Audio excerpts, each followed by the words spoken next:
Subscribe now and press the bell icon. Never miss an update.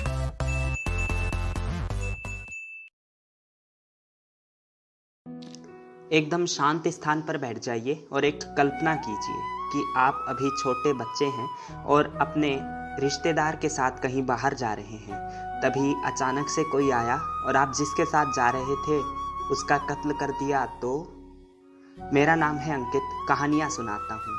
आज मैं एक ऐसी लड़की की कहानी सुनाने जा रहा हूँ जो अपने अंकल के साथ जा रही थी और रास्ते में उसके अंकल का किसी ने कत्ल कर दिया। वो यहीं नहीं रुका और उसने लड़की के शरीर के साथ भी छेड़छाड़ की और फिर उसको भी मारने का प्रयास किया। आगे क्या हुआ इस कहानी में, आइए सुनते हैं।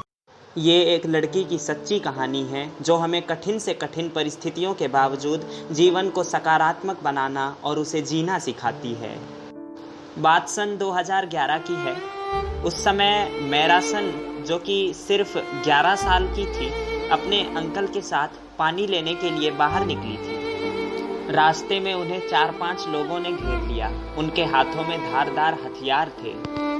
उन्होंने अंकल से जमीन पर झुक जाने के लिए कहा और उन्हें बेरहमी से मारने लगे। यह देखकर मैरासन सदमे में आ गई। ये उन लोगों को जानती थी, ये उसके पड़ोसी थे।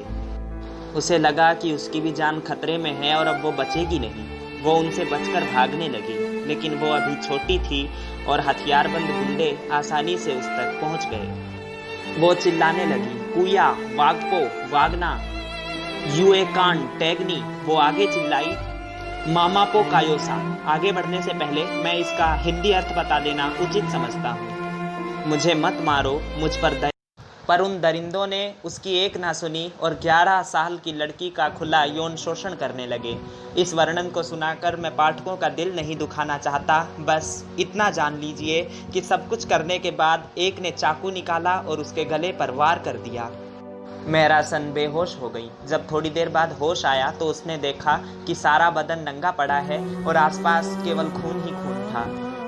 उसने देखा कि वे लोग अभी भी वहीं थे और उसके शरीर की वीडियो बना रहे थे। उसने चुपचाप मरे होने का नाटक किया। थोड़ी देर बाद वो चले गए। वो उठी और भागने लगी, लेकिन जाते जाते उसने देखा कि उसकी दोनों मांसपेशियां हथेली से लटक रही हैं। वो भागी भागी घर गई।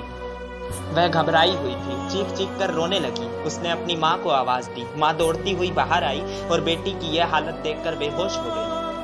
होश में आने के बाद उन्होंने अपनी बेटी को कंबल में लपेटा और हॉस्पिटल ले गई। पहुंचते पहुंचते काफ़ी देर हो गई। डॉक्टर्स को उम्मीद नहीं थी कि वो मैरासन को बचा पाएंगे, लेकिन 4-5 घंटे के ऑपरेशन के बावजूद वो जीवित थी। पर डॉक्टर्स उसका हाथ नहीं बचा पाए थे। दोस्तों, मैं आपको बता दूं कि उसके अंकल की मृत्यु के बाद उनके घर की जो दशा हुई उसका लेखक ने बड़ा मार्मिक चित्रण प्रस्तुत किया है। लेकिन मैं जानता हूं कि उसको सुनकर आप रोए बिना नहीं रह पाएंगे, आपकी आंखें नम हो जाएंगी। मैं आपका दिल नहीं दुखाना चाहता और मैं मार्सन पर ही केंद्रित रहता हूं। परेशानियां यहीं खत्म नहीं हुई। जब वे वापस लौट के गईं तो उनका घर किसी ने जला दिया था। वो बहुत गरीब थे और उनके पास बिल भरने को भी पैसे नहीं थे, लेकिन एक सहयोगी लेडीज माँ की मदद से उन्होंने हॉस्पिटल का बिल भरा और अपराधियों को सजा दिलाने में कामयाब हो गए। इतना सब कुछ होने के बावजूद मैरासन ने कभी भी भगवान को नहीं कोसा कि उसने इनके साथ ऐसा क्यों किया।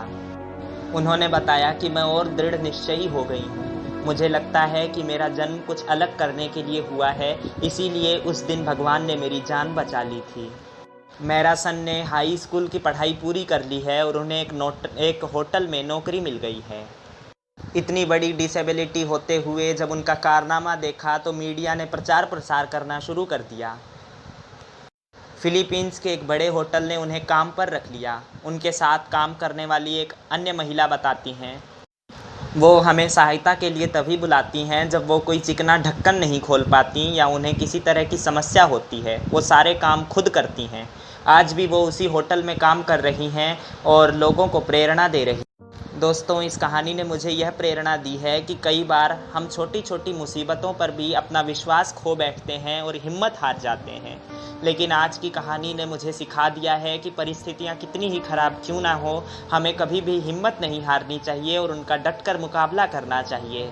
मैरासन की कही गई एक बात मेरे दिल पर बैठ गई है, जो कि इस तरह से है, यदि आप सपने देखें, कड़ी मेहनत करें और ईश्वर पर विश्वास रखें तो कुछ भी असंभव नहीं है।